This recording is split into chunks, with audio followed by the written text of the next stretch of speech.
Hello, everybody. Welcome to The Listening Show, a show you can listen to, established in 2020 with hosts Walter and Zach. I won't tell you which one I am. Take your least favorite and just attribute it to Walter. That's all I'm going to say. Oh, that's nice. You're going to leave the favorite for me, for them to attribute? I was totally on board with my little mind game, and then as soon as you jumped in, my brain had that. Have you seen this YouTube video? It went around lately called, I think it's called Brain Aneurysm. Oh, no. It's a joke. It's like a fart noise on a brain. That's all it is. Really? On a brain? I can't explain it. But anyway, my brain just pulled a fart as a moral of the story. It's like 2 seconds, not even 2 seconds. It'd be great if like you could, because now we have a TV. It'd be great if we could pull up stuff that we could talk shit about. Up, me. Yeah, we pull that shit up, Jamie. And when you could pull that shit up, Jamie, on this, and we could watch it on the show. Maybe. You think so? You think it's possible? Yeah, at some point it'd be worth it. I mean, two things. For one, like it's the listening show, but I wanted to show you a sound. It would be worth for the audience pulling up that sound. Yeah. I was thinking about, I forgot, I don't know if it went today, but I need to go get another keyboard out of storage for when we play on the watching show. And if I had that one, it would be, I don't know if say possible, but it'd be a lot easier to just do this. Mm-hmm. I'd have to set some more stuff up. But of course, we have the technology. We have just enough technology to get by. Is this making it bad? Nope. If it does, let me know. I'll tell you when it starts, You but I go, and then my ears bleed, and then you're like, oh no, and then my eyes bleed, and then I convulse here, and then I die, and then you're like, and I'll go, do you mind? I'm in the middle of something right now. We're doing a show right now, please, and then I'm just like bleeding out, and then was my convulsing always making about you. Was my convulsing good acting? We're talking about sometimes my microphone pops really bad when I move it, and it's really annoying. And it's also really bad when I convulse and die. So sometimes that, you're making it all about you. It just happens, sometimes. And I'm being selfish. So you're being so selfish. We're just talking about things that sometimes happen. Sometimes your mic pops. Sometimes I bleed out, die, and convulsing. In a convulsing seizure fit on the couch during a show. You know what? Everybody dies. Yeah. But not everybody pops their microphone. Okay, so just again, I'm way less about unique. yourself. You think you're so special. I imagine, while you're doing that, you're over there convulsing. You just keep going. Convulse really quick. You think you're so special. Always making it about you. You see like a doctor, we have a code, whatever, and they're bleeding out on the floor. It's like, is it Zach? Again. He's always coming in. You're like, if this wasn't my job, then if I wasn't getting paid for this. They don't pay me enough for this shit. Right. I don't know how inconvenient. And then I'm just like, I'm sorry for doing this to you. We try to think of a topic beforehand because we have been going off topic, which is fine. It's a format and I enjoy it. But to kind of make one, you mentioned that whole thing with the doctor and it made me think about, what is it called? I want to say McGregor's syndrome, but I'm pretty damn sure that's very incorrect. It is the people who go to the hospital because they want attention. There's nothing wrong with them. What's that called? Oh, I don't know, but there's... You know what that is. Yeah. There's a word for it. I don't know if it's syndrome in the title, but I want to say MacGuffin for some reason. MacGuffin? MacGuffin? Well, isn't a MacGuffin a placeholder for a placebo? A MacGuffin is a driving force in a plot. So the ring is kind of the MacGuffin. I thought a MacGuffin was also a word that basically meant placebo. It's like it stands in the place of a useful thing. Yes, a MacGuffin is between you and your goal. I don't know if the ring was a good example. So in the Star Wars Rise of Skywalker, there's constant MacGuffins. We need to get to this. We need the token to get past the blockade. We need to get the blade to reach or to read the map. Those are MacGuffins. They stand in the way of your goal. So maybe it works the way a placebo. I've never heard of those two interchangeable. They're similar, but. So I wonder if this is the case, like syntax wise, with the word MacGuffin. If there was a MacGuffin and a MacGuffin and a MacGuffin, would it be a MacGuffin? You know, like it's like a MacGuffin inside a MacGuffin. It's like MacGuff, I fin, think it's fin, just fin, a fin. McMuffin. A McMuffin. Oh, sorry, I did it. I called it a McMuffin. I'm not the only person to have done that. I know film reviewers on YouTube have said that intentionally or accidentally. Sorry. A McMuffin. A McGuffin. Are you thinking about the Red Letter Media guy? I wasn't. I was thinking about I can imagine him saying that. just like that my character. sources, I was thinking of EFAP. It's an acronym for something, but it's several YouTube film commentators podcasts, and it's like several hours long. And they call. I think Mahler started it. He's in one of them. Anyway, not important. What were you saying? Oh, I was just thinking about Red Letter Media's character. What's his name? Mr. Blanket. Yeah, Mr. Plinkett. I was imagining that'd be something he says. On there's another McMuffin in the way. You know, like I can imagine him saying that. This is usually called the McMuffin. The McMuffin. Is used in a plot device. Where's my Hold beer? on. It's a great voice. That's a great character. Yeah. I've been thinking about characters, like how easy a great character is to make, and I'll tell you why. Okay.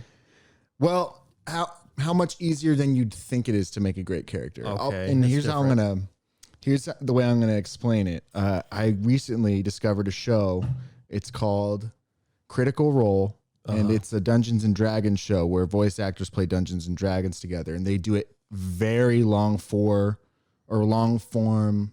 campaigns, like so long form. Like if each episode is 4 to 5 hours long, there's one of their campaigns I saw an episode 138. So we're talking months, and you could watch for months and still not have seen all of the footage they've recorded. But how Dungeons and Dragons kind of works is that you're kind of making a story, and you make characters inside the story, and then you're interacting with a predetermined set of occurrences, but you can impact what happens during them. It's sort of like a build your own story. And you get to build your own character. You get to interact sort of with the story as it's being made. It's like one of my new favorite things for sure, because it's the process of story building. Basically, it's like you get to be part of, it's like if you were sitting in with,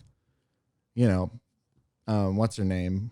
The Harry Potter girl while she was writing Harry Potter, or J.R. Tolkien while he's writing Lord of the Rings. I was like, Emma Watson? And then No. The writer. Oh, yeah. What's her fucking name? I can't think. Anyway, it's like J.K. Rowling. J.K. Rowling. I know it was some Emma Watson. initials. Yeah. Just It's like sitting with Emma Watson while J.K. Rowling was writing Harry Potter.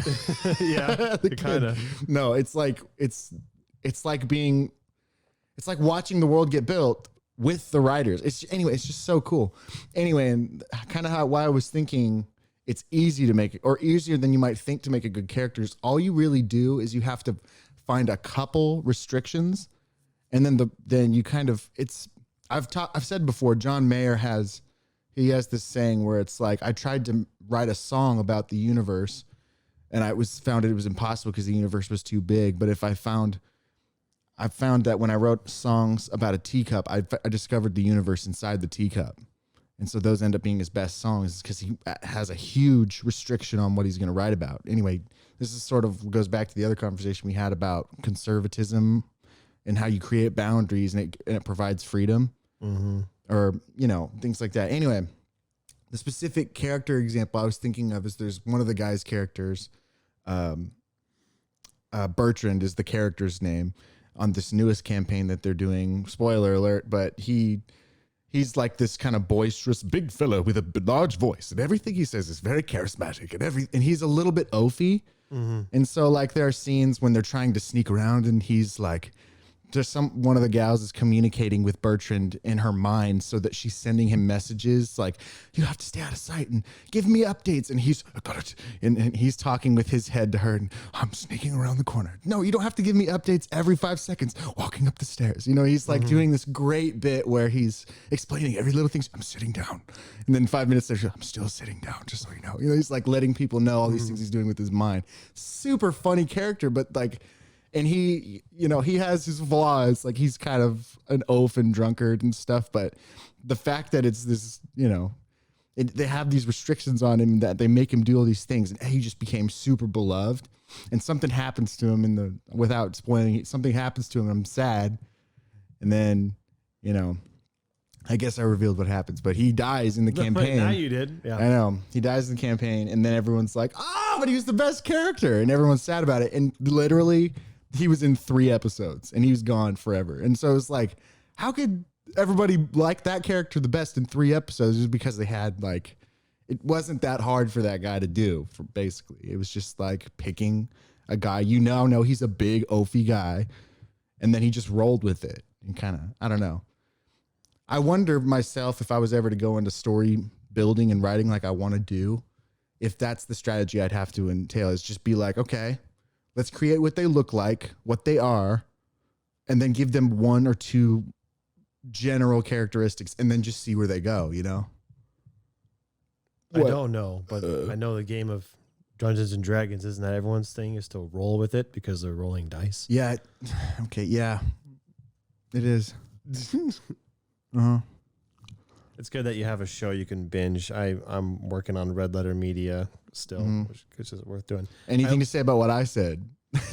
Or are you just a joke? Just a joke. Oh my gosh. I don't know anything about the show. Well, it's not about the show. It's about the idea of character building. Oh, right. The point was it's really easy to make a good character. You just need 2 like restrictions. Well, it's like that. It's like what I said, if you were listening. You know, no, the story wasn't important to me. What was important is the idea that a good character is easy to write. And as soon as you said that, I thought, well, if that was the case, there'd be more good characters.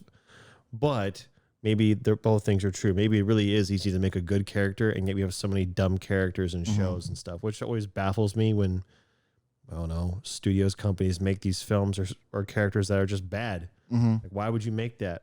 I shouldn't. You're right. So I think it's probably I think it might be the case that it is actually pretty easy to make a good character, but for some reason a lot of people don't. Like Red Letter Media, a lot of dumb bad movies, and these people making these movies think that they're good, and yet to the majority of people, like the audience, like myself on YouTube watching these, know that they're bad.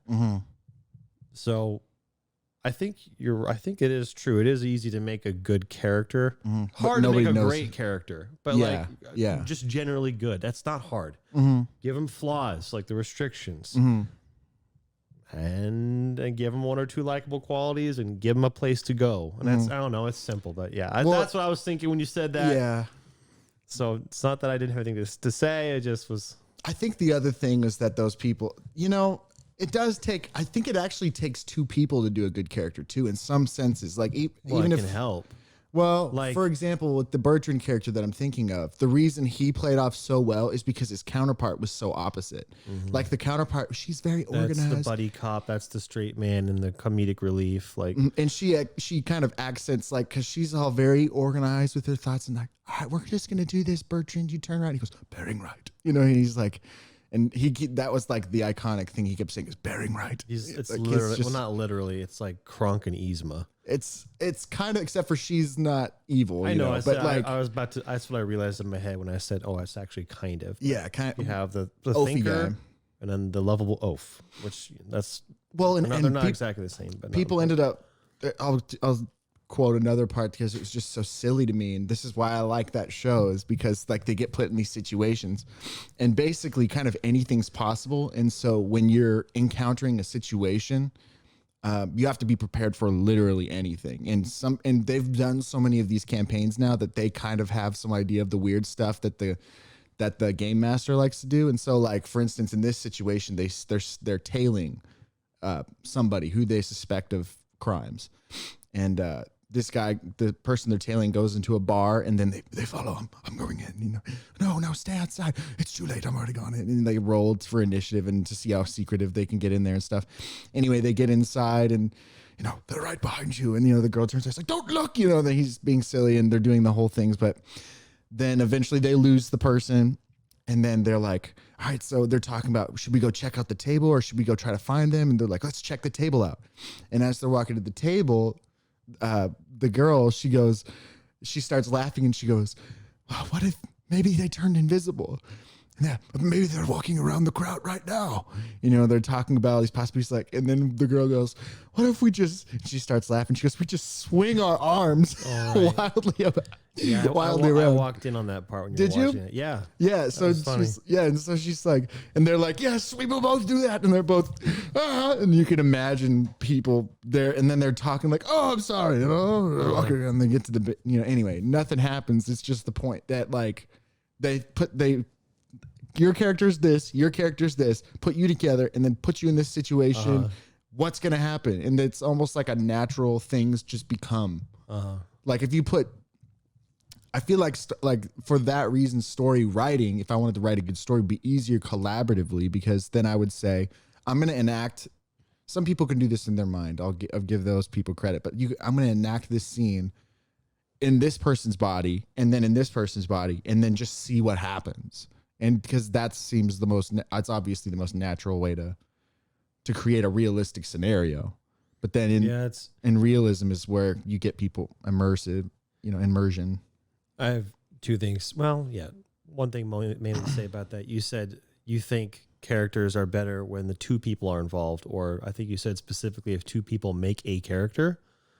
And I think that's right, at least as far as, for example, a film, the writer, director, whoever, say that's one person, and then there's the actor. Usually in those situations, the actor doesn't just bring it to life, which is already half of the work. They usually add stuff or like, for example, Heath Ledger and Joker added all those like iconic things that the director, writer never thought of. Christopher Nolan, and it just made it what it is. So sometimes, you can get better things that way. On the other side, like J.K. Rowling, man, I don't think I could do it, but write something, however small or large, when you have several very different, very distinct characters and they all exist within one person. That seems hard. That seems hard. I don't know if I could do that because I'm not that diverse in my mind. Because you have one person's motivation, and how they act off of each other. Two people doing those two people in an improv situation, like you said, is good enough. One person doing those two people is hard enough, but you have one person writing all these people and they're all interacting in a believable way. It's too tough. You almost have to be kind of a crazy, like, you have to be you have to be schizophrenic. That's basically what I'm saying. I don't have that much. I'm a singular dude. Yeah. I don't have that many personalities in my head, but you kind of have to do that. Or like, Lord of the Rings, Tolkien. Yeah. Just crazy. And that's in addition to the story you want to tell and structure. It's insane. Yeah, it's a lot. Anyway, all that to say, I agree. Two people are better at making one character than one person would be making one character. Yeah. Well, more at least minds can give it more structure. It's not really about two people making one character. It's like two people making both characters. I don't know. Like if in a scenario where there's 5 characters, having 5 characters, like whether one person keeps track of all 5 in their head, like J.K. Rowling might, or whether, multiple, like 2 people work them all. Yeah. I don't know. Like it just, like you can kind of imagine some people can imagine multiple personalities at once in a situation and they could just write that.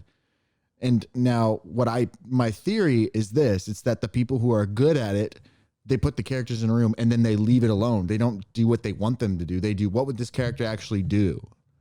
And then they try to find a way to make the story good around that, because it's like a lot of people will watch shows or they'll read books and stuff. And if they don't feel it, then my guess is that somewhere along the way, the writer forced something because they wanted the character to do something that's not what the character would do. And in some sense, you could write a story where your character subverts expectations, but it's like you were saying that one time we talked about this before. There's a difference between a character doing something that they always were going to do and making a character do something that character never would have done. It's like, no, that character would have always done this because they've always been this way. Now they hid that part of themselves.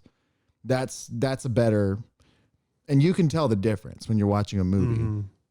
I think I just said like 20 different things. I was trying to get to you can tell a sincere story because you see the characters and you'd be like, yeah, that's what they would do in that situation based on what I've seen from them so far. To add on to that, and to something I said earlier, the idea that a good character is easy to write, I think that would be true, evidenced by the fact that, like I said, a lot of people can watch something and know that that character is bad. Mm-hmm. If a lot of people know what makes a character bad, it would stand to reason a lot of people know what makes a character good, but maybe that's not true. Mm-hmm. One isn't equal to another, whatever the word is, but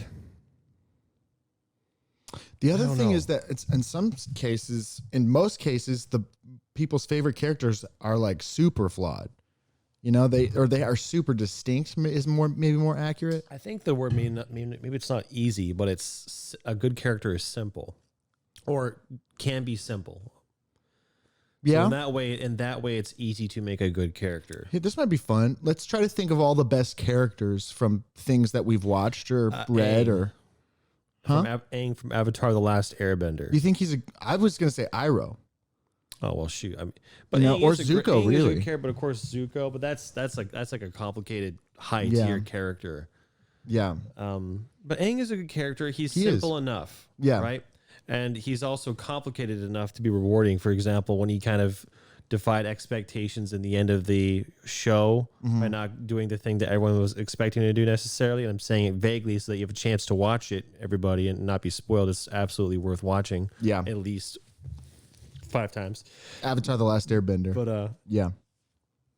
That's why I chose him, because most people can understand why he's great and he's simple, but also just interesting enough. There's lots of good characters. So give more criteria for good characters we're going to call out. So like in building off of Aang though, like the interesting thing about him is that when you think of Aang, you think cheerful, chipper guy. You can write down just a few character traits and get a very good outline of who he is. But some of his best scenes are when he loses control of his anger. Like he has like a rage too. And it's manifested in part because of like his ability that he can do. That's part of it, but the other part is that he does, like his weakness would be that he gets angry. Here's an example. But he hardly ever shows it because he's naturally at default anyway. We're kind of going down a twig. Aang is a child. Yeah. When he's angry, it makes sense, usually. But there are situations or some episodes where it's like, why are they fighting? They're fighting just to fight, and that's when it gets annoying. It's like they're not being reasonable or rational. They're fighting so that this can happen in the story. And when that happens, which doesn't happen often with your characters, and it happens with Aang and some others, you're like, you kind of roll your eye. Because I think I remember the first time I watched it with you, I complained when that happened. I was like, why are they, whatever. I wish I could know what part you were talking character, about. You notice.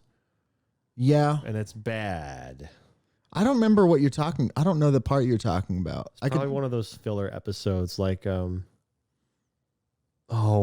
I can't think of it exactly. I don't know the show as the well only as you time do. I'm thinking about when they're all fighting and it's like doesn't seem like it's for a reason is when they're being chased by Azula and Ty Lee, and May. I don't know it well enough. I wasn't trying to give anything specific. I'm just saying that when there's a good character that acts out of character, you notice like why they shouldn't be doing that. He wouldn't act that way. Mm-hmm. And when they act within a character that makes as they should, and then a different result happens as a consequence of that, you're happy usually because like, well, he did what it's like when when Zuko betrayed his uncle. Then you're like, well, yeah, I'm not surprised. I guess that makes sense. That's what he would do. I'm trying to think of other awesome characters. We're just because what you're saying is right. Give more specific criteria when you say think of good characters. I'm not talking about good people in characters. I'm talking about a character that you're like, that's a good character because I believe they are what they are, whether they're evil or good. That's the criteria then. Believable character. Well, it's just good characters. There's so many. They're good for being well-written characters. It doesn't mean that they're good or evil. I just go through every movie in my head alphabetically that I own. Oh gosh, A to Z, and think about just like the leads first because they're all good. Well, I'm thinking shows right now since we talked about Avatar. I'm thinking Dr. Draken, Attack on Titan. Okay, I think Eren Yeager's a good character. I think he has his flaws, but like, and for him, it's kind of the same sort of scenario. It's like rage is his thing. He's just angry. Well, that's it like was until one season when he just mellowed out. I don't know why. The show's not over, so right? But so far, I may not understand all the context. The answers may not all have been revealed. Right, but for the first 3 seasons, when you knew what he was and all of his issues, you were like, yeah, I believe that character. Flawed and you could still root for him. Like he's angry and he's not skilled. He had to work hard to get the skills he needed. Yeah. And it's really remarkable. That's why. So, for example, Bryan Cranston's character, Walter White, is such a great character because it's hard, but apparently possible to write a disliked, unlikable person and still root for him. Yeah. Those are great characters. Mm-hmm. They're not simple. Anyway, I don't know if you want to stay on shows or cartoons. Well, it doesn't matter what. Okay. I was just thinking, my first thought was that other show. I was thinking, what are the big shows have we watched recently? And I don't think of like kids shows when I think good characters. I was trying to think, like you said, Dr. Draken. All I know are kids shows as far as shows, all the cartoons. Were you serious about Dr. Draken? Yeah, he's a good character. He's amazing. Yeah, I guess I wouldn't say he's a great character.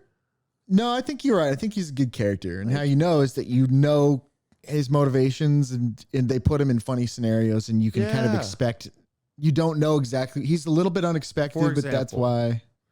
For example, and you kind of said something like this earlier, there's a trait about them you didn't know, and then that trait is revealed. And you go, oh, they are within character when they do that. Dr. Draken's an evil supervillain, hates everybody, he's just mean. And then one episode's on Christmas. Turns out Draken loves Christmas. Yeah. Yeah. Which throughout the rest of the episodes, that never would be revealed and it wouldn't affect how he behaves, except on this day, that makes sense for him to act this way. Yeah. It's great because then you put him in this situation and it's like hilarious. You know, go ahead. That's all. Another thing that I really like is when sometimes characters, like the best characters, they will self-correct over time too. That's like what I meant by they have some place to go. Like right. Well, and like you can tell when a character's forced for a while, but and like the writers can kind of, they feel as though, you know what, this character, the spirit of this character is not this, what we've been writing. And you'll watch the example I'm thinking of is Stewie Griffin from Family Guy. Like they started off and he was just angry little baby who wants to kill. He's like just homicidal. He just wants to kill people. And eventually he evolved into something else. And it's like, yeah, that's what he is. Like he couldn't be all that. And so now he's like more layered and they changed him until he was like, yeah, that's a good character.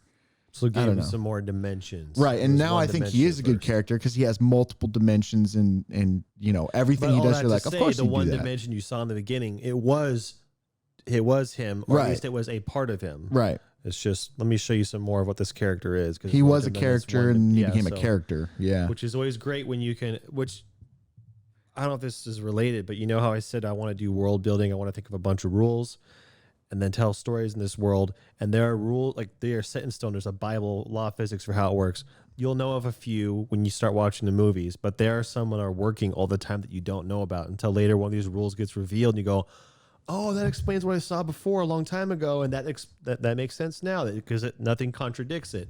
It's like with character building, you can introduce new traits as long as they don't contradict. You can build and add dimensions, and if you can reveal them over time instead of all right away, it's always, I think, more rewarding that way. Yeah.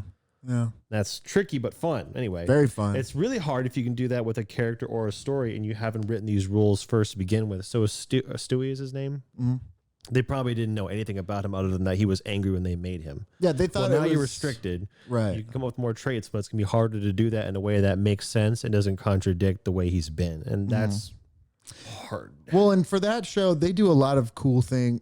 Frankly, a lot of their characters are well-written characters. They have like, they basically built their character and then they said, we can break almost every other rule, but this character has to be this character kind of thing. And that's the whole point of the show is they break all the rules. They cut to different times. They just had an episode where for some reason, it's not explained why, but you just like, of course, this show's that way. But like Quagmire and Peter Griffin, they switch underwear and then it becomes apparent that their personalities were in their underwear. And so then Quagmire starts being stupid and oafy like Peter, and Peter starts being just like a sex addict.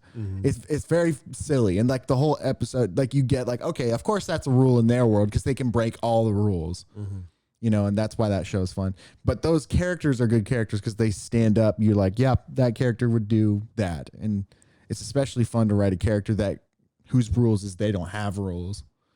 You know, and then just see where they go. I think it'd be fun to act in something and do a character that somebody wrote and then try to make it your own. And then hopefully the writer goes, I did not expect that. I never thought of that. Yeah, but that's true. But that's him. Yeah. Inversely, I don't know if this would happen, but I think it'd be rewarding to be a writer and write some character you really care about and you think he's perfect or she's perfect, whatever. And then you have an actor come in and do it and you go, that is not at all, or not, that's just not what I imagined, but it's great. And I love that now. Yeah. That'd be like kind of hard to let that go. But if you can be in a place either way where you're ready to let this thing evolve and it turns into something better, that must be a magical thing. Yeah. I'd like to be a part of that on either end. I tell you what, I'm thinking now of a character that's specifically so good that nobody, like people have been hired to play him, but nobody's been able to pull it off. And so they just have not made a movie. It's not Joker, is it? No. Can I get a hint? No, you won't know this character. All right. So there's a book, there's authors that they write collaboratively. Their names are Douglas Preston and Lincoln Child. And they write a series, a whole chronicles of events that surround a character they call Aloysius Pendergast. And you can basically imagine kind of Batman mixed with Sherlock Holmes, mixed with, I don't know, like a Southern sort of rich person, but quiet. It's a very interesting character. And this like isn't the Circle books, is it? No, this is okay. They call it the Pendergast series, I guess, and they're still writing them, but it's my favorite book series I've ever read, just because the character is so interesting, and you believe that this person is basically highly competent in everything they do. They're a super genius, and they're obsessed with, basically everything. They know all this stuff, but because they know a lot and they've experienced, it's kind of 007 mixed with those guys too, because they're kind of in the freelance business of solving terrible crimes and stuff. It's very cool. It's my favorite character ever written, and they did a movie off of their first book with that included that character called The Relic. We watched that movie, but Relic, they wrote this book with this character in it, and he's like a key part of that movie. But they specifically could not find anyone to play that character, and so they just said, "Well, we got the budget to write this movie. We're gonna do it because it's gonna get us. It's a movie. Like that's our best chance to sell our books. So we're gonna have to just risk getting rid of the character because no actor can play this guy." And so they rewrote the entire Relic book for the movie screen, and the movie was fine. It was like a campy 90s movie, and you watched it with me recently, and the story part generally holds up. It's a special effects from the 90s, so it's a little silly, but it's hard to. But the book is so much better because that's when you first are introduced to the character, and he's so much mystery surrounding him. And the best part of that character is there's so many rules about this character that are not revealed until much later. Yeah. And so as you get to know the character more, you're like, he's that awesome. And like, anyway, it's they also got those authors got contacted to do a show, and they got approved by, I think it was Showtime. It was like a big recording channel, or not channel, but studios. Like a studio basically hired and said, "We want to do your show, and we want to do it the way you want to do it." And they tried finding an actor for him again, and again they couldn't find one, so they ended up canceling it. That sucks. I know. I was so excited too, but that's knowing the with, character. The Avatar show, you can do it the way you want to do the Avatar better. Then they changed their mind, and the studio got greedy and said they got sticking all this stuff, and now the show's not going to be what they wanted, and then they backed out, and that happens to a lot of shows. Yeah, it does. Well, what's interesting about that one though is that both the writers and the studio agreed we both want to do it because it's an amazing story, but we cannot find an actor to play this guy. That's like Quentin Tarantino's movie Inglourious Bastards, the character of Hans Landa, the Nazi Jew hunter dude. They couldn't find a guy, and they thought we're never gonna be able to find a guy, and they couldn't find a guy to do. The main restriction was all the languages. Yeah, which is hard enough.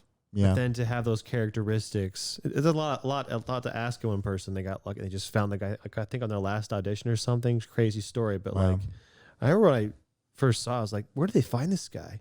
He's got so many things that he can do. Anyway, so it's really hard to fill in, because some of it you can fake. in a film, like in post, you can't really fake being able to speak multiple languages, for example.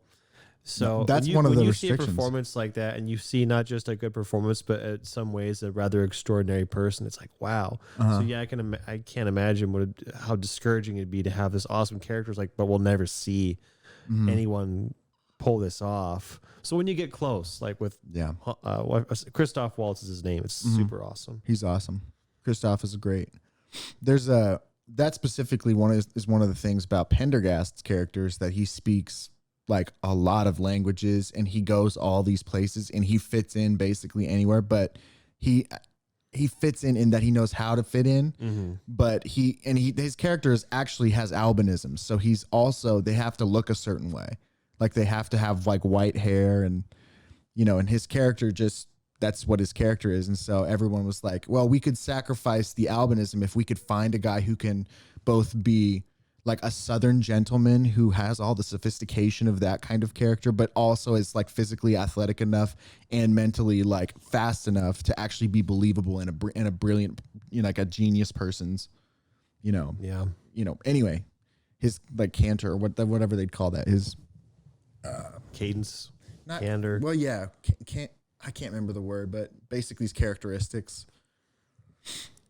It's such a cool character. I recommend those books highly. There's especially what they call the Diogenes trilogy, which is about the character's evil brother, and it's great. It's really well written. The lore behind the family is super interesting, and I can't give much away. There's all kinds of what's it called again? Pendergast? It's by Douglas Preston and Lincoln Child. That's how you'll find them. But there's a bunch of books now. I've read many of them, and they're all good.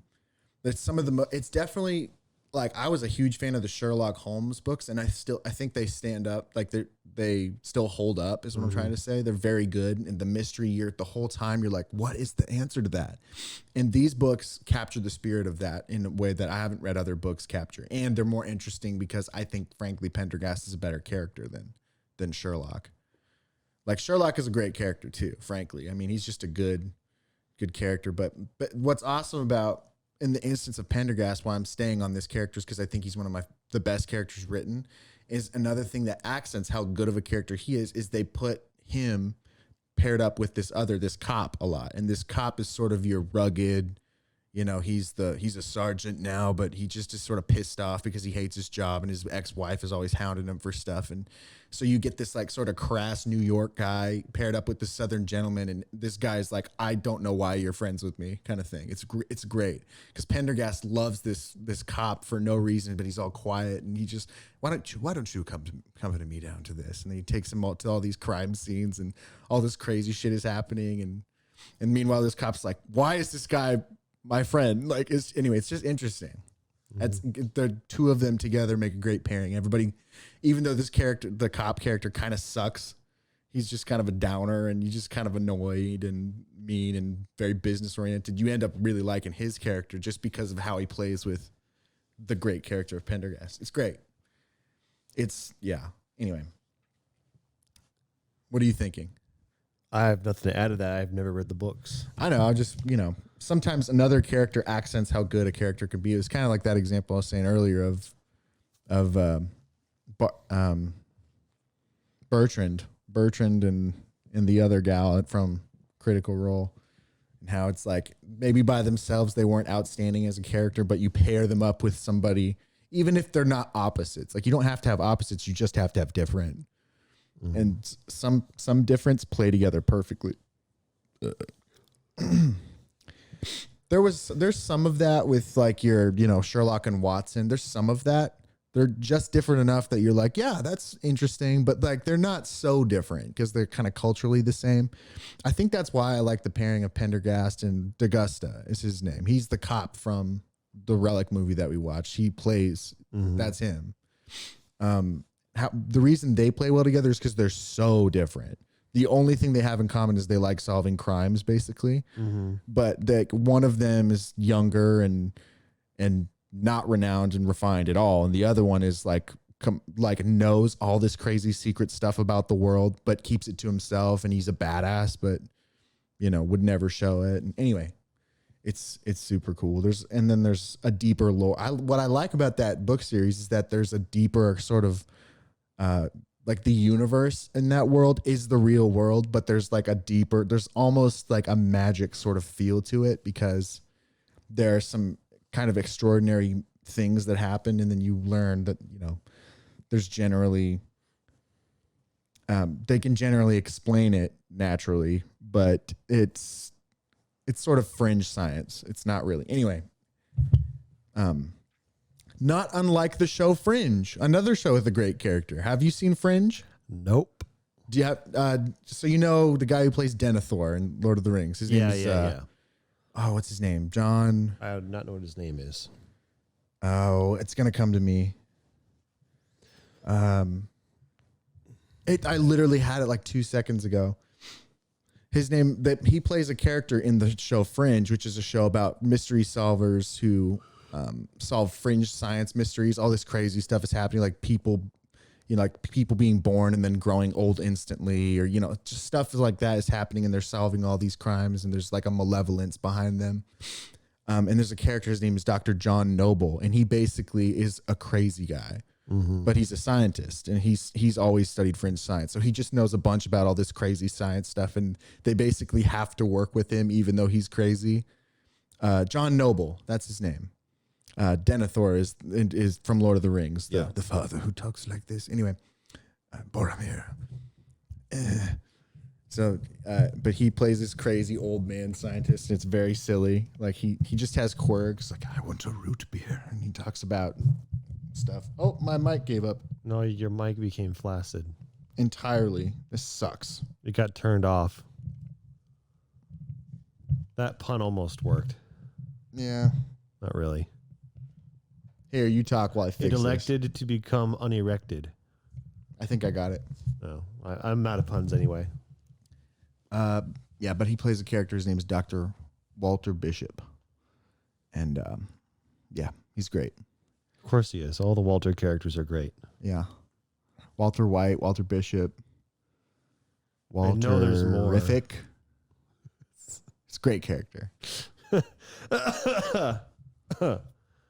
funny you say that. It is Walter Riffic technically is a character. I know. I know he is. I know you're like, he's a character. A Walterific character. Yeah. Gosh. Why does that sound so retarded when you say that? He's a Walterific character. It sounds like something you hear in a kids show. He sounds like dumb or pandering. It's a Walterific time here. Yeah. I get it. Yeah.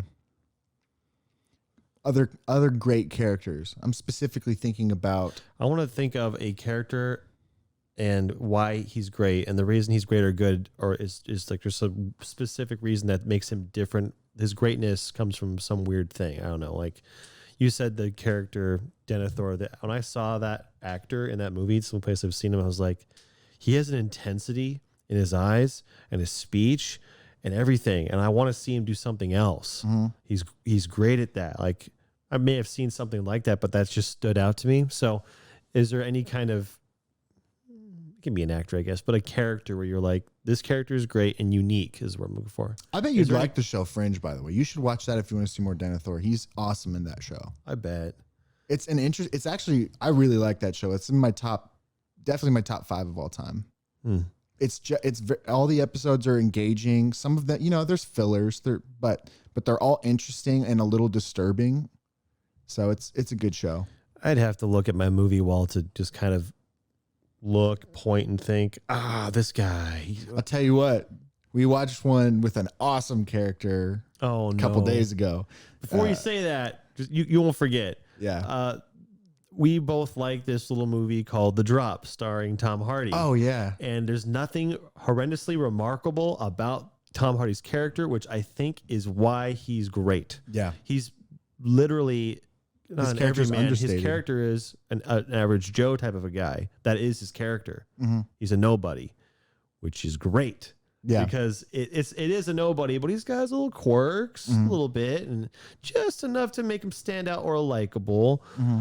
Like Rocco, I made you a safe place. Like that part, we just love it. I don't know. He's like soft and mellow. Anyway, well, nothing remarkable about him, but ironically, that's what makes him unique or great, and I think that's why we like him. Well, I would argue that right, and like he's an example of a character who's great because of the circumstance they're in too, and how they stand out. The character's only ever great because of the story they're in. Right. I mean, but if you put him, if anything else, I'll love him. No, well, I would argue not. Put him in Marvel's Avengers, and I like that guy. Yeah, but I don't think it works the same way because, like, sure. That character better suits the character. He stands out. He stands out from the crowd of the Boston bar in which he lives, and all the the mobsters in that area. That's why, because he's different from them. Like, and that's why he's like a regular Joe, but in a place where people are not regular. It's like that they're all kind of.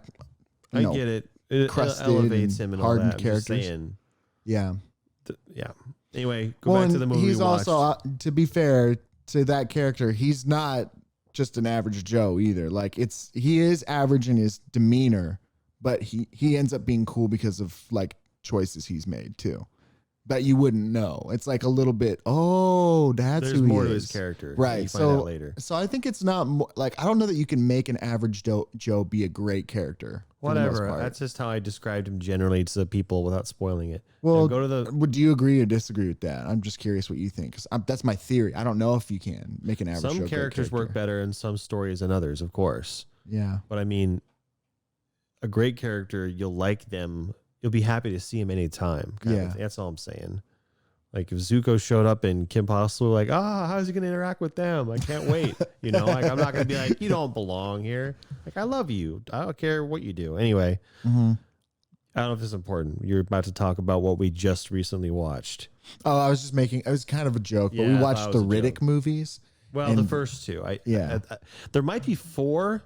I don't know. But let's just pretend there's three. We watched the first two. Well, we watched Pitch Black and then we watched the Chronicles of Riddick. And Riddick is a great character. Yeah. I don't know. I think he's actually a good character. He's a good character. I wouldn't say he's great though. So I've seen the two movies. Well, aside from, I may have seen them before when I was little or something, but let's just assume I've seen them once. I have this gnawing feeling that there's an inconsistency with him. I haven't thought about it really hard. My first impression is he seems to be led by or motivated by circumstance, which annoys me. It's like this person is missing. I'm going to go find them, even though I just said I don't care about you. I found them. Now they're dead, and now I'm going to go avenge you. I don't know. It seemed like... Do you want me to tell you? Sure. Well, I don't care if you spoil these movies. They're old. They're old. And they're not like heavily plot-based anyway. No. They're not great movies. Thriller, action, horror, whatever movies. They're eye candy. It's just, and they're not even great at junk food movies, and they're fun. Anyway. But like his whole thing is that he's what happens when you put a good, competent man and then you fill him with rage. Like, and it's not by his doing, because his like whole thing is that all of his people were eradicated, except for he survived, and he was sort of not cursed, but he was imprinted with the anger of their whole people. And so his natural state is rage, but deeper than that, like he's naturally a good person. And so he's kind of like Hellboy in that sense. It's like the idea is that the rage of his whole people magically endowed him with their power, their rage, except for that he's kind of like his natural state is fighting that. That's why he ends up, going back and helping kids and stuff. And, he's dueling natures. Yes, he kind of is like that, but in his default, he's just an angry dude. He just wants to beat everybody up and kill people and stuff. If you give a crap, he's a man of few words, tough guy, muscly dude who's like quiet and has his one-liners and a badass, and then just kicks your ass. That's basically what he is. But he's likable because his lines aren't too stupid. No. They're not. There's one or two campy ones in there because it's campy movies. It's just above. It's right in. It's right on the edge of campy fun. Campy dialogue. I would call those movies campy. I'm about to sneeze. I can gauge it by how predictable the lines are going to be before they happen. And there's a few that like he's going to say this, he says it, but when he doesn't say something that I'd expect, and that makes sense, that's funny, then I'm pleased. Yeah. Yeah. So he was right on the edge of acceptability. Yeah, permissible campy. Speaking of campy characters, I watched some YouTube videos on a show that we like that not people know about, which is Buzz Lightyear of Star Command. Yeah. I watched some videos talking about or showing Zurg and stuff, and I was like, man, Zurg is just such a great freaking character. Mm-hmm. I forgot what I was going to get into. Oh, yeah. So Zurg is a good balance between campy, but also, what's the word? Not threatening, but to where he's a threat because he can do this and this and this. And anyway. Yeah. It's hard to judge children's show characters because they're so simple. Yeah. But, generally. I mean, damn. I mean, I'm a grown child, so it doesn't really count. But if you can make a show that's great for kids like Avatar, but also adults can appreciate it, that's like you've done excellent.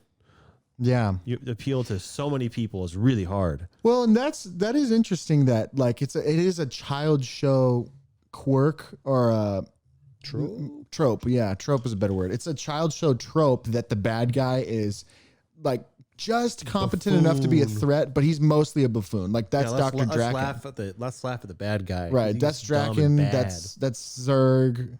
There's a lot of that. Or like even freaking the guy who's the bad guy in Dexter's Lab, or the guy who's the bad guy in Fairly Odd Parents. Fairly Odd Parents. And you like that guy, whatever his name and is. Doofenshmirtz from Phineas and Ferb. Doofenshmirtz is like that. They're basically all the bad guys are a little bit because buffoonery is sort of nullifies the intensity, but they have to. There is a threat to them, but they have to have it nullified for kids, so it's not scary. Otherwise, he wouldn't be enjoyable. Well, it'd be a little too scary, and that was like why a lot of people were impressed when Avatar: The Last Airbender created enemies that were largely pretty threatening, and also not ridiculous. There were ridiculous parts with some of the bad guys, but it was usually after they were defeated, kind of thing. So it's really impressive because they were able to make villains that were threatening, but they did nullify them. Mm-hmm. And this is how they did it. The humor, buffoonery, comedy happens around them, or because of them, but it's not them. Yeah. So you laugh at Zuko will say something trying to be mean, but it comes off funny to somebody else. Mm-hmm. Or Azula, the other villain, like the Ty Lee girl, is a comedic relief. Yeah. Something that she does is funny to us, even though she's being totally serious. That's smart. Yeah. But yeah, it's quite a feat to make actual threatening characters in a kid's show that don't threaten you too much. Mm-hmm. But they are. I was even thinking. Serious. I was like, great. Generally like that. I was even thinking of the Fire Lord. Like he's straight up evil, But he's not funny. Now the comedy happens. Like I'm still alive, and he falls back down, and it's silly. They obviously because silly things happen. But he by himself is not. It's only like when things, I don't know. Things happen to them. There's a couple other things about that. So when we had the play episode, which they basically did a caricature of the villain, which gave us a way to see him or perceive him as something less than. And I think more importantly, we got very little of him in the end. Yeah. So he was intense, but we got a small dose. Yeah. So that made it okay. Yeah. It was definitely, it is interesting. They definitely ventured out with their portrayal of a bad guy in a kid's show, because I can't think of another kid's show where the bad guy is taken seriously. Yeah, well, at least totally seriously. I kind of wish I knew about more kids shows. So I could say, here's a great, but yeah. I mean, I'm thinking, who is I'm thinking other Nickelodeon shows right now. Like there's Jimmy Neutron. Who is the bad guy in Jimmy Neutron? I have no Cindy? idea. I have no idea. Or like Vicky from Fairly Odd Parents, like Vicky. And then I didn't see that show. Or really? No, there's a lot of shows I've never seen, but I know about. Plankton and SpongeBob. Like he's silly too, and he's not really threatening. There are no villains. He's got his antagonist friend Squidward, which it's not really. Yeah, but Plankton's kind of he's the antagonist. Oh, sorry, yeah, Plankton. Yeah, that's why I said he's Ophi too. Super. Yeah. Super campy Ophi villain. Yeah. Shoot. I don't know enough kid shows.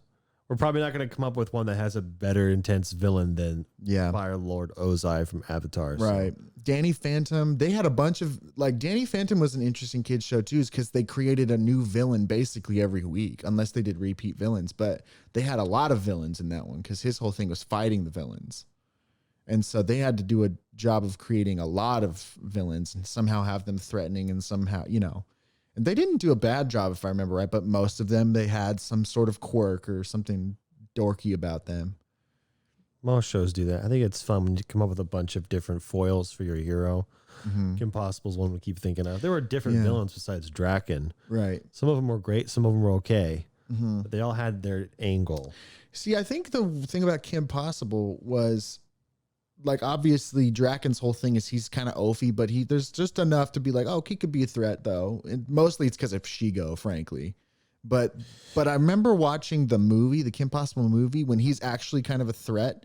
And I remember thinking, Dad, that doesn't really seem, or I don't remember how many movies there are, but there's 2 Kim Possible movies. Well, whatever movie where he's more serious. The first one's Time Monkey. The second one is So the Drama.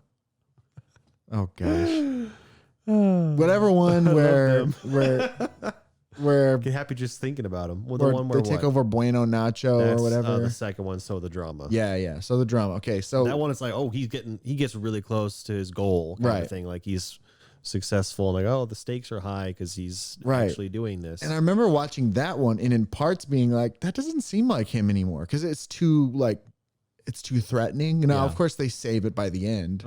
But I disconnected from that movie more than I did most of the show because I was like, but it's not him really, because his whole thing is that he doesn't succeed. He's supposed to kind of fail. I remember how striking it was to me too. But I understand as an adult, at least, you have to do that. You have to raise the stakes and get to that point by the third act and all of that. So.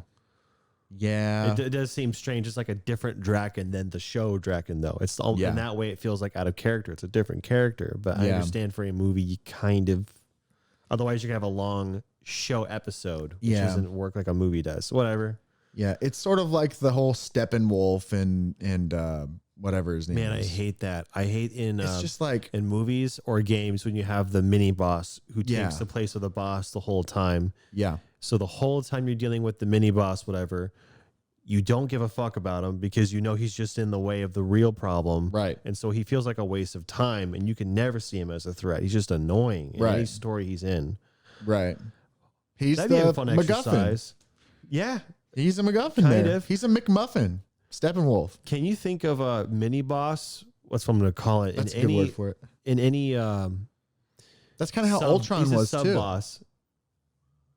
Ultron was the villain of that one. I know, but you always, I don't know. It's just can you think of a mini boss in a movie where like that's a great mini boss and he needed to be there? Because I can't think of any. There probably is one. Sub villain, what do you call it? Step villain. No, I can in the scenario where the mini boss is cool because the mini boss is there because it's cool. Like I can think of the first one I thought of was in Transformers, like. The first Transformers, when they encounter like the scorpion looking Transformer in the sand, and you're like, dang, I know that's not the big bad guy, but he's so like scary and it feels real. That is cool. But I mean specifically a mini boss who acts like the boss, but he's not the boss. So Steppenwolf acts like the boss. He takes the place of where the boss should be, has the dialogue, and is the threat to the protagonist. So in Transformers, the scorpion is a thing they got to fight. It's not the thing they have to fight. Well, it is ultimately. Okay, I think the thing with Steppenwolf, the reason it's obvious that he's a MacGuffin in this scenario is because he's actively subservient during that movie. Like if in that whole movie there was no mention of Darkseid, that would have been okay. Then it would have been like, oh, he's the big bad guy. Yeah, and that's why I'm annoyed. Through the whole thing, he's just, oh, I'll help you with whatever you want, Darkseid. He's kind of scared of him. It's like, you've just shown your weakness, you know? I just thought of a good example of a whatever. Go ahead. Darth Vader. In there's 3 movies. First movie, he is the villain. That's why it's okay. Because in the second movie, you realize, oh, there's someone above him, Darth Sidious in that hologram. Yeah. Like it gets deeper than you know. I think if you had Sidious in the first movie with Darth Vader, at the very least would be less of a threat. Yeah. So... yeah, like you said, don't even say that there's a villain above because that just takes it away. Yeah. There would have been a way to, for example, in the one movie, Justice League, maybe you could have had Steppenwolf the whole time until maybe the last third. And then you introduce, there's someone above him. Shit. I think if it's the very last thing you do in a movie, like a post-credit scene or something, that's great. Avengers did that all the time. And yeah, like with Thanos, they showed there's someone else above Ultron or whatever, and just a bigger threat. Yeah. Oh, Loki. Right. It showed it's Thanos. That's okay. But yeah. But through the whole movie, you're just giving away that you're the weaker. Like, you're not as strong as you could be. If you think this is the biggest threat through the whole movie, then you're immersed in the risk of it all, and the threat of it all. That's actually a good example too. So the first and second Avengers movies, assuming that you don't know Thanos exists, assuming you haven't read the comics, whatever, they're structured okay. Now, I don't know if this is the case. I think so, though. Post-credit scene of the first Avengers movie, after Thor is the villain, we see Thanos. I think he says, fine, I'll do it myself. That's when you're like, oh. Yeah. Now imagine how shitty Avengers would have been if several times we kept cutting to Loki talking to Thanos, and I'm going to serve you, Thanos. And or Thanos even Thanos watching. Or whatever. Just we know that the whole time that Thanos is the real villain. I'd be annoyed watching, like, okay, get Loki out of the way. Yep. So there's a way to do it, and it is not to show the whole time that the protagonists are fighting your mini boss, that there's a bigger boss waiting for you to kill his mini boss. It's just annoying. Yeah. It's like busy work, which is what MacGuffins are. They're kind of, they can be busy work. I shouldn't say they are. I'll tell you what, though, that's another, I'm going to tie this back to D&D because we're kind of on that topic, but in Dungeons and Dragons, there's this thing that happens. And this is another example of, like, if you do a good job with your mini boss, they have like all the anxiety wrapped up with them in the world. Like, how are they going to beat this? And then the moment when the real boss hits is like a, oh shit moment. Yeah. Like, and if you do your story right, then the moment when you see Thanos, it should be, oh shit. Like, they could have done that better, frankly. Like, if, like, you can imagine what would happen if maybe Loki very close to beats everybody, and they don't get beat, just barely. But Which then just before it's over, technically they just beat him. Yeah, but you can imagine how, like, The stakes are raised and how intense this villain is. Well, wait, because I'll say in the scenario. So the scenario is Loki just really took it to you. He almost beat you, kind of thing. And then just at the last minute before you think you're going to beat Loki, then Thanos shows up, and you're like, oh shit! Like, that would have been a more oh shit moment. Yeah. That happens a lot in D&D, and that's my favorite thing about it. It's like, wow, just when you think they're going to have a tough time with this guy, then the guy shows up and you're like, oh no, you know? I'm certain that's happened before. If you happen to think of an example where you've barely almost just beaten your villain, and then before you've beaten him, the real villain shows up, and you're like, oh shit. I'm sure that's happened, but that's the opposite of what? It's actually in Infinity War. That's kind of that one. They finally beat the army or whatever, and they're about to do it, and then Thanos shows up and he's about to get the last rock, and you're like, oh yeah, shit. That kind of is that. It's like our force is already freaking beat. Yeah. And now you're sending the actual villain, like, they're screwed. Yep. And well, in that scenario, they are screwed. They do lose, which is great. Yeah. But it's awesome. I'm certain there's a situation where analogously the Avengers fought the army, then Thanos shows up, and they have no way of winning, and they win, and beat despite all odds, and it's great. Yeah. Maybe it happened in Lord of the Rings. Maybe, whatever. In the very first part about that's hard to. It's rewarding when you see it happen, if it ever happens, but it's very hard to make believable. Yeah, technically in Lord of the Rings, it does have that. It's like in the first 10 minutes, though. It's then when victory was nigh, Sauron, and he shows up and he's got his mace and he starts fucking people up. Oh yeah. So that's like your oh shit moment in Lord of the Rings. It's like it actually happens before the events of Lord of the Rings. Before we get invested, though. But it's story wise, yeah. And then they lose, though. They do lose. Yeah. So I mean, like, a situation where Sauron shows up there and then they win anyway. Well, and good stories. You feel rewarded. Yeah. I mean, if you think of the best story of all time, archetypically, a lot of people would say it's despite all odds is the best story. Right. Well, despite or losing, underdog is the other way of saying it. Yeah. Those are the best ones. I mean, I would argue the best story of all time. It doesn't have to be a fake story. It could be a true story. I think the best story of all time is like Christ coming and dying for people voluntarily, That one is that's people. all of that. Like it's the quintessential underdog. story. That's despite all odds. And he technically loses. Like, I think losing is part of the best story. So, like, the reason that Avengers stands out. His sequel, he comes back. Yeah. The Bible too. Jesus is back and he's pissed. Yeah. I saw that in a meme picture once. I thought it was the funniest thing I ever saw. The Bible too.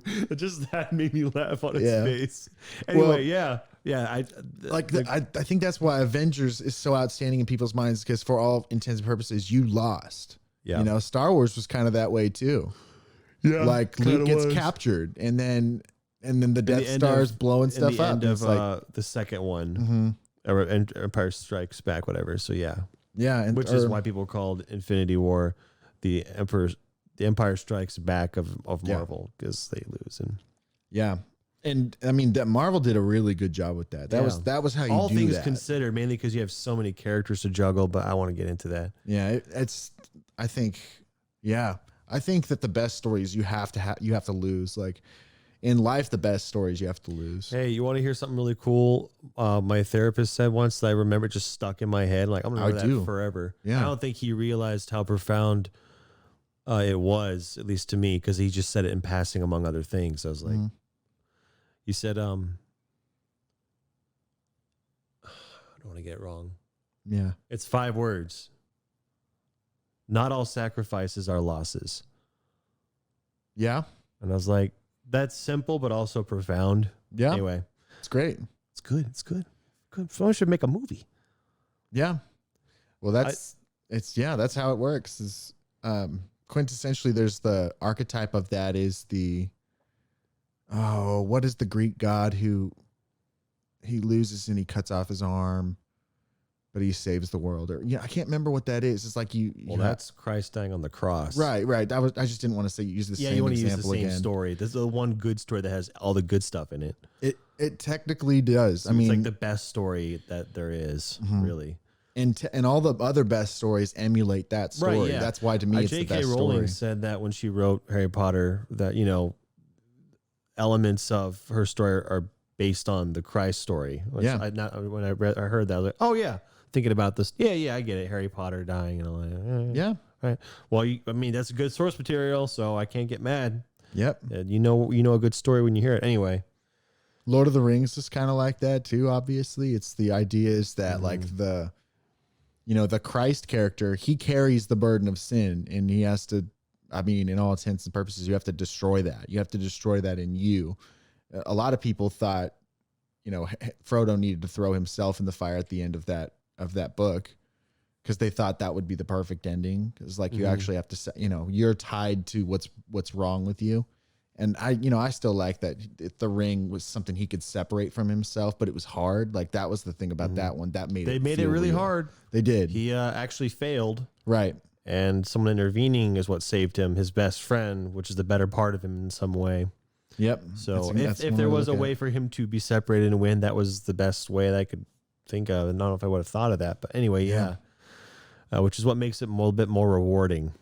Well, and it's also kind of, in some sense, what happens in people, too. Like the only way for you to beat what you've got going is to be saved by someone else. And that's probably why it resonates with people, that Samwise is sort of representative, of...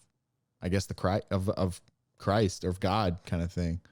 I don't know. You could draw parallels endlessly. Mm-hmm.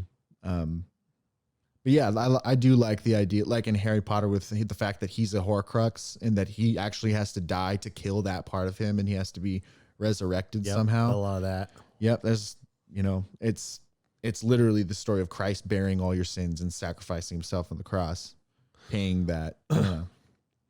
They all are that. All the best stories are that. Iron Man. I mean, freaking Iron Man did it. He literally held all the stones. Okay, I thought you meant the Iron Man movie. I was like shaking my head thinking, no. Iron Man is not like Christ. He's the opposite. Well, no, at the end, at the end of Infinity War. I thought you meant the Iron Man movie. Iron Man character. Okay, but I thought you meant the Iron Man film from 2008. I was like, no, he is not. No. Anyway, aside from that joke ending, I think it's a good ending. Speaking of endings, remember I said McGregor or MacGuffin syndrome? Yeah. I looked it up. Munchausen syndrome. Have you heard of that? Munchausen Yeah, I syndrome. have heard that. Okay, that's what I was trying to say. Not that that's related anymore because this episode was about good characters and good stories. Yeah. Mostly good characters. Good characters. Yeah. All right. Well, I guess we are done. Done for all time because I've said it and I ruined it. So You're the boss, daddy. hey, thank you guys for listening. Go home. Go home. Yeah, go home. Stop it.